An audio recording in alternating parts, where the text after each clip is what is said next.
Nafisa, BNP chairman Tarique Rahman অল্পক্ষণের মধ্যেই এই সিলেট আলিয়া মাদ্রাসা মাঠে তিনি আসবেন এবং তিনি কিছুক্ষণ আগে কিন্তু সিলেটের একটি মিলনায়তনে তরুণদের সঙ্গে তিনি একটি মত বিনিময় করেছেন, সেখান থেকে মূলত এখানে আসবেন। এবং এই সমাবেশে আমরা দেখছি আজকে সকাল 8টার পর থেকে কিন্তু লাখো মানুষ তারা এই আলিয়া মাদ্রাসা মাঠে তারা এসে উপস্থিত হয়েছেন এবং তারা বিএনপি চেয়ারম্যান তারেক রহমানের জন্য তারা অধীর আগ্রহে কিন্তু তারা এখানে অপেক্ষা করছেন। এবং নেতারা যারা রয়েছেন তারা কিন্তু বলছেন যে দীর্ঘ 22 বছর পর তারেক রহমান আজকে এই সিলেট আলিয়া মাদ্রাসা মাঠে বক্তব্য রাখবেন, সেটি তাদের জন্য একটি আনন্দের এবং গর্বের। এবং তারা বলছেন যে আগামী দিনে তারেক রহমানের নেতৃত্বে বিএনপিকে এগিয়ে নেওয়ার জন্য আজকের এই সমাবেশ তাদের জন্য একটি প্রেরণা হিসেবে কাজ করবে।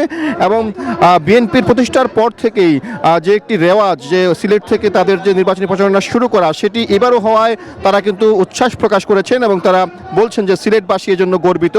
এবং তারা আগামী দিনে তারেক রহমান তাদেরকে যেভাবে নির্দেশনা দিবেন সেই নির্দেশনাগুলো পালন করার জন্য তারা কিন্তু তাদের সর্বোচ্চ দিয়ে চেষ্টা চালিয়ে যাবেন। এবং আজকের এই সমাবেশে সিলেট জেলার বিএনপির 6 জন প্রার্থী যারা মঞ্চে এসে উপস্থিত হয়েছেন এবং বিএনপি মহাসচিব মির্জা ফখরুল ইসলাম আলমগীর এখানে উপস্থিত হয়েছেন এবং বিএনপির সঙ্গে যারা নির্বাচনী জোটে রয়েছেন তাদের যারা নেতা তারাও কিন্তু এখানে আছেন।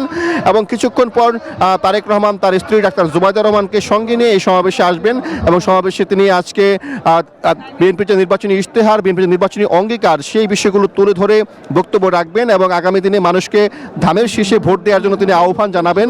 পাশাপাশি তার যে পরিকল্পনা রয়েছে, তার আই হ্যাভ এ প্ল্যান, সেই পরিকল্পনাগুলো কিন্তু এখানে বিস্তারিত তিনি এখানে সবার সামনে তিনি উপস্থাপন করবেন এবং সবাইকে আগামী দিনে একটি সুখী, সমৃদ্ধ ও মানবিক বাংলাদেশ গড়ার জন্য তিনি ধানের শীষের পক্ষে সহযোগিতা চাইবেন।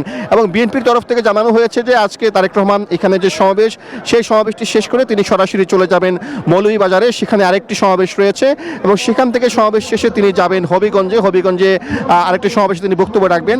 হবিগঞ্জ থেকে তিনি যাবেন কিশোরগঞ্জ, ব্রাহ্মণবাড়িয়া এবং নারায়ণগঞ্জে, সেখানে কিন্তু তিনি বক্তব্য রাখবেন। সব মিলে যদি বলা চলে বিএনপি চেয়ারম্যান তারেক রহমান আজকে এই সিলেট আলিয়া মাদ্রাসা মাঠে তার যে প্রথম জনসমাবেশ সেখানে তিনি বক্তব্য রাখবেন এবং এই বক্তব্যের মাধ্যমে তিনি এখানে যারা উপস্থিত হয়েছেন লাখো জনতা তাদেরকে ধানের শীষের পক্ষে তিনি ভোট দেওয়ার জন্য আহ্বান জানাবেন। পাশাপাশি ধানের শীষ বিজয়ী হলে আগামী দিনে বাংলাদেশ গঠনে বিএনপি কি কি কাজ করবে সেই বিষয়গুলো কিন্তু এই সমাবেশ থেকে তারেক রহমান জানাবেন। এবং লাখো লাখো মানুষ কিন্তু সকাল থেকেই অধীর আগ্রহে অপেক্ষায় আছেন কখন আসবেন তারেক রহমান। এই ছিল আমার কাছে আলিয়া মাদ্রাসা মাঠ থেকে সর্বশেষ। সাইফুল, আপনাকে ধন্যবাদ।